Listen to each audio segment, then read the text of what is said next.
Hey, Furry and Finley here, and another episode of Storytime.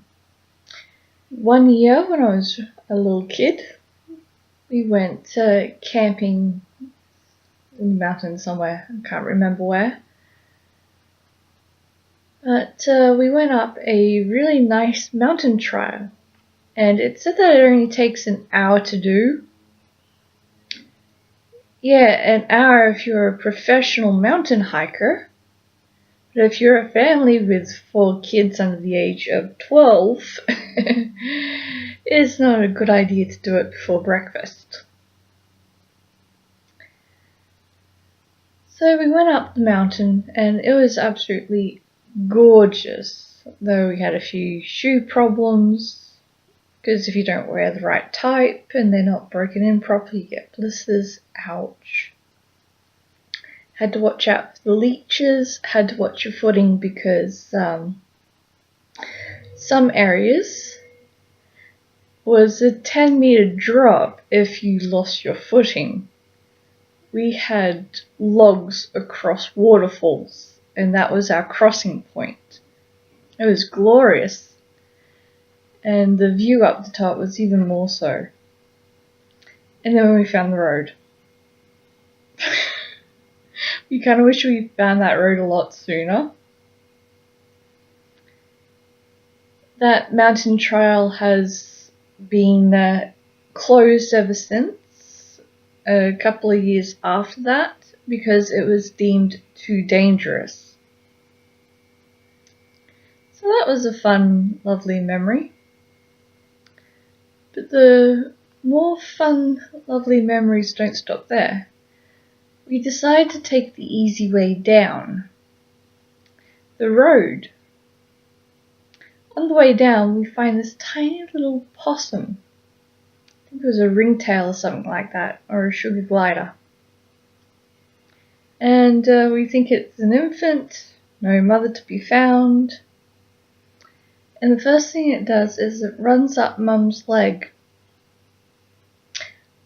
And of course Mum was wearing a big trench coat. It gets cold. Don't be fooled by our advertising, it gets cold over here.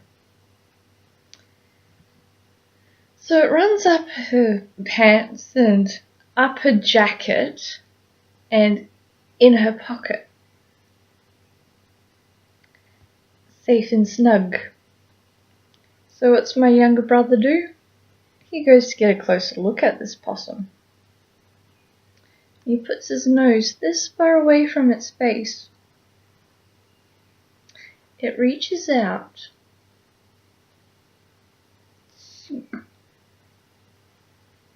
scratches his nose. So he ended up with a good 4 or 5 claw marks down the bridge of his nose.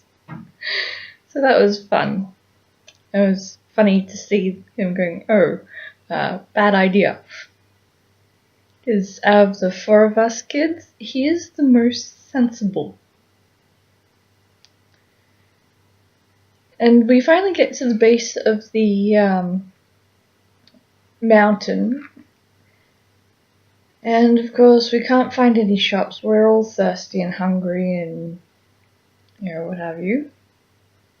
And we didn't have enough water and other supplies on us because we thought, oh yeah, the trail says it takes an hour, we can do it before breakfast, it's no problem.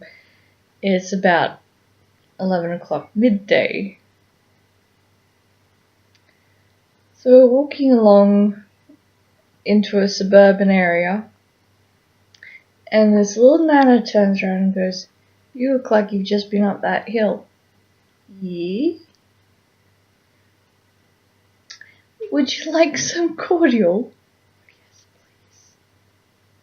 So we ended up on her veranda sipping lemon drink and tea and scones.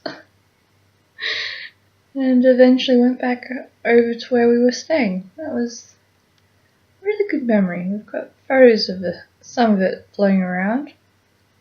Absolutely marvellous.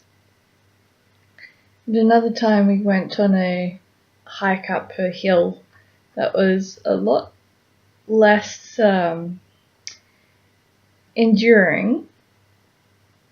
But it was still quite amazing because when we got up to the top, there was 2 red-bellied black snakes intertwining with each other. I'm not sure if they were fighting or mating, but it was fascinating to watch.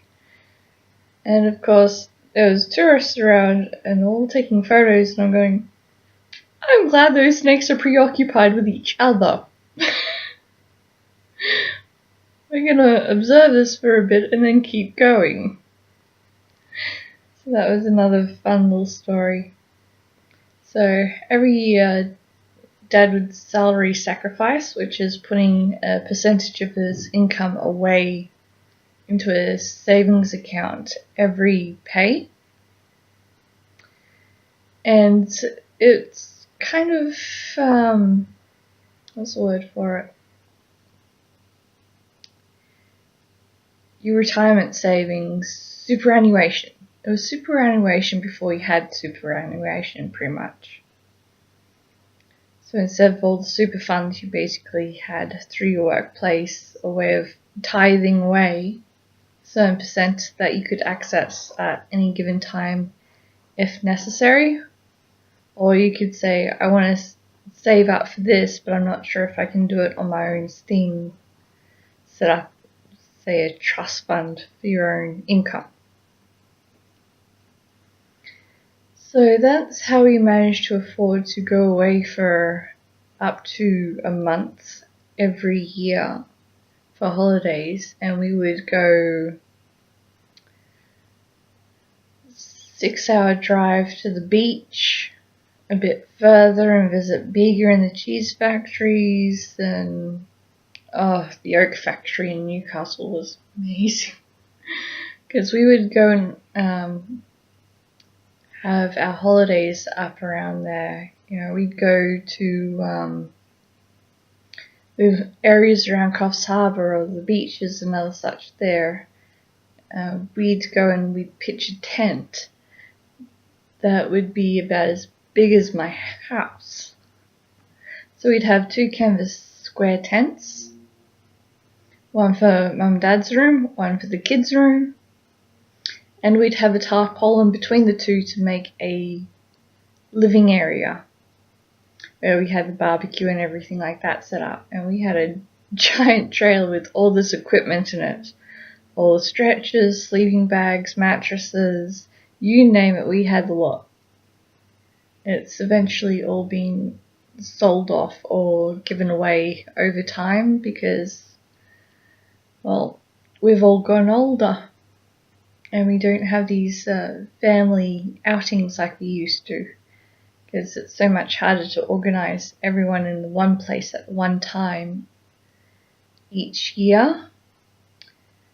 So we've just started to have the whole every other Christmas we'll get together, and that'll be that. So that was fun. And a good way to grow up and see the country, and I don't realise how spoilt I am growing up with travelling until I start looking at people that I grew up with and see how many Ks they've racked up, which is quite next to nothing, versus me basically saying I can almost sing the I've Been Everywhere Man song on New South Wales, a little bit of southeast corner Queensland, and same again in Victoria. So I've covered 3 different states in my short life, and it's been absolutely wonderful to experience and have the culture shock that I had of moving to Coffs Harbour from Dubbo, well, the area of Coffs Harbour, because I went from very conservative rural country to hippie gone yuppie, and to experience culture shock in your own country, that's a testament in itself as to how diverse we are. So, yeah, Just a couple of holiday memories from the Fairy Valley. Over and out.